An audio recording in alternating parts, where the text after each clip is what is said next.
Shalom, selamat pagi Bapak Ibu Saudara yang dikasihi Tuhan Yesus Kristus. Selamat kita berjumpa kembali dalam renungan pada pagi hari ini. Kita bersyukur karena Tuhan senantiasa baik dalam kehidupan kita. Jangan pertanyakan kasih-Nya, karena kasih-Nya tidak pernah berubah. Sebelum kita mendengarkan firman Tuhan, mari kita berdoa. Bapa di sorga, Bapa dalam nama Tuhan Yesus Kristus, kami bersyukur untuk berkat kemurahan-Mu. Tuhan sudah menolong kami sampai hari ini. Kami ada karena anugerah-Mu dan karena rencana-Mu yang baik buat setiap kami. Saat ini kami mau mendengar kebenaran firman-Mu. Urapilah kami supaya kami mengerti dan mentaati akan setiap kehendak-Mu. Dalam nama Tuhan Yesus kami berdoa.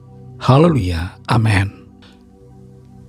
Saudara yang dikasihi Tuhan, ayat firman Tuhan saat ini terdapat dalam 1 Tesalonika 4 ayat yang ke-9. Tertulis demikian.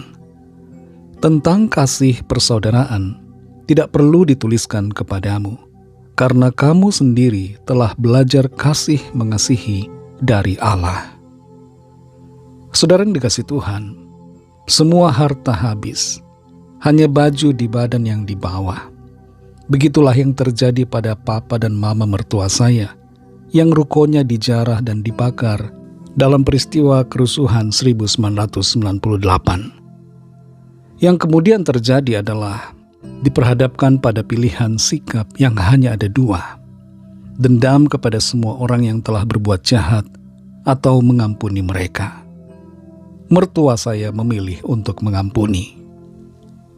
Memang sulit untuk mengampuni, tidak mudah, tapi itu harus dilakukan untuk kebaikan diri sendiri. Pengampunan membuat wajah tidak suram, hati menjadi tenang, dan dapat move on dari pengalaman yang pahit. Dalam 1 Tesalonika 4 ayat 9 ini tertulis, tentang kasih persaudaraan tidak perlu dituliskan kepadamu, karena kamu sendiri telah belajar kasih mengasihi dari Allah. Kita perhatikan di sini, saudara, dituliskan karena kamu sendiri telah belajar kasih mengasihi dari Allah. Apa maksudnya, saudara, bahwa kita belajar kasih mengasihi dari Allah? Apa yang kita pelajari dari situ? Apa yang kita pelajari dari Allah?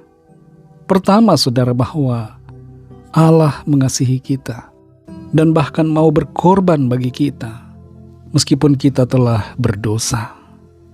Tuhan mengampuni kita. Tuhan mengampuni saudara dan saya. Dia mau datang, turun ke dunia, menebus kita, agar kita selamat dan masuk dalam kehidupan kekal. Ini adalah kasih yang luar biasa. Tuhan membayar harga yang tidak sanggup kita bayar. Dia membebaskan kita dari perbudakan dosa. Dia melepaskan kita dari ikatan yang membelenggu kita, yang membuat kita terus terjebak dalam dosa dan membawa kita kepada maut kekal. Tuhan mengampuni kita meskipun kita berdosa. Dan itu sebabnya kita perlu meneladani Allah, mengikuti apa yang menjadi sikap Tuhan terhadap kita. Kalau Tuhan telah mengampuni kita, maka kita juga hendaknya mengampuni orang lain. Sekalipun orang lain itu tidak pantas diampuni, kita harus mengampuni mereka. Yang kedua, saudara, di atas kayu salib Tuhan Yesus memberikan pengampunan kepada orang-orang yang telah menyalibkannya. Tuhan tidak menyimpan kepahitan. Tuhan memberikan pengampunan. Dendam, kepahitan, itu seperti meminum racun sambil berharap orang lain yang mati. Ketika kita menyimpan kepahitan, orang yang paling menderita bukanlah orang yang menyakiti kita, melainkan diri kita sendiri. Pengampunan bukan berarti kita membenarkan perbuatan yang salah, tapi melepaskan diri kita dari ikatan penderitaan masa lalu, dari ikatan kepahitan, ikatan dendam yang membuat kita tidak bisa hidup dalam damai sejahtera. Yang ketiga, saudara, ada kemenangan di balik pengampunan. Tuhan Yesus yang adalah Allah sendiri menunjukkan bahwa di balik pengampunan ada kemenangan. Kalau Tuhan ketika disalib terus ngomel, terus marah, dan mengutuki para imam, orang-orang Farisi, ahli Taurat, dan semua orang yang menyalibkannya, itu tidak akan menjadi contoh yang baik buat kita. Tapi Tuhan menunjukkan kasih-Nya yang besar, bahkan ketika Dia disalibkan. Tuhan menang atas segala kepahitan dan atas segala dendam, karena Dia memberikan pengampunan. Saudara yang dikasihi Tuhan, berulang kali kita belajar soal pengampunan, bukan supaya kita bosan saudara mendengarnya, tapi supaya kita sungguh-sungguh berubah dan memberikan pengampunan. Mungkin tahun lalu atau beberapa bulan lalu kita sudah mendengar firman Tuhan tentang pengampunan, tapi kembali kita dengar saat ini karena kita sama sekali belum mengampuni. Mari ambil tindakan untuk mengampuni. Lepaskan pengampunan. Buang semua kepahitan dari dalam hati kita. Dan izinkan Roh Kudus bekerja, menolong kita sehingga ada damai sejahtera. Karena kita mengampuni orang yang berbuat salah kepada kita. Tuhan akan menolong dan memampukan saudara dan saya untuk hidup dalam kasih dan dalam pengampunan yang tidak bersyarat. Mari kita berdoa. Terima kasih Tuhan Yesus, kami bersyukur untuk firman-Mu yang sudah kami dengar saat ini, yang menolong kami mengerti bahwa pengampunan bukanlah sekedar sikap untuk mengampuni orang lain, tapi itu sikap yang menolong kami, memberkati diri kami sendiri, yang mengundang damai sejahtera-Mu dalam hati kami, melepaskan kami dari segala ikatan belenggu kepahitan dan dendam yang tidak berujung. Terima kasih Tuhan untuk firman-Mu yang menolong kami. Penuhi kami Tuhan dengan kasih-Mu, dan tolong kami supaya kami mampu mengampuni.